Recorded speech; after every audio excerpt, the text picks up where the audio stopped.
EVM বাদ দেওয়া হয়েছে, এটা ভালো জিনিস।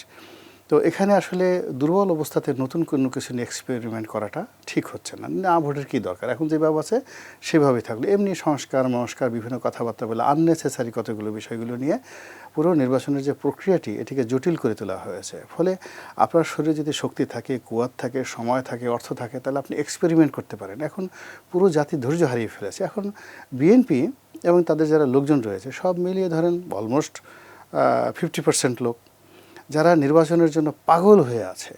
তো মানে যে কোনো মূল্যে তারা নির্বাচন চায়। আপনি এই যে 50% লোক, অর্ধেক জনগোষ্ঠী, তাদেরকে যারা সবাই মেন্টালি প্রস্তুতি নিয়েছে যে বিনা যুদ্ধে নাহি ছাড়িব এক সুতা মেদিনী।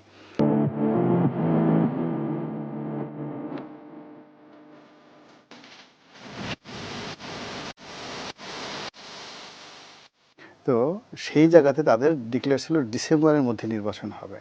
কিন্তু সরকারের সাথে কোঅপারেশন, তারেক রহমান সাহেবের সঙ্গে ডক্টর মোহাম্মদ ইউনূসের বৈঠকে তারা এটাকে যাকে বলা হয় ফেব্রুয়ারিতে নিয়ে গেছে। এখন এটাকে যদি আপনি ঠেলে মার্চে নেওয়ার চেষ্টা করেন, এপ্রিলে নেওয়ার চেষ্টা করেন, আই এম শিওর বিএনপি এটাকে আবার ঠেলে ডিসেম্বরে নিয়ে আসবে।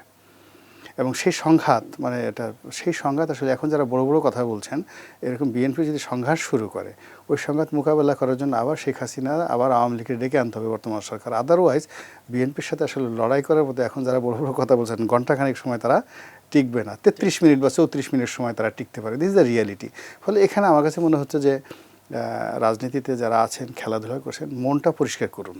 এই 2 নম্বরই মন নিয়ে, 2 নম্বরই চিন্তা নিয়ে এগুলো হবে না।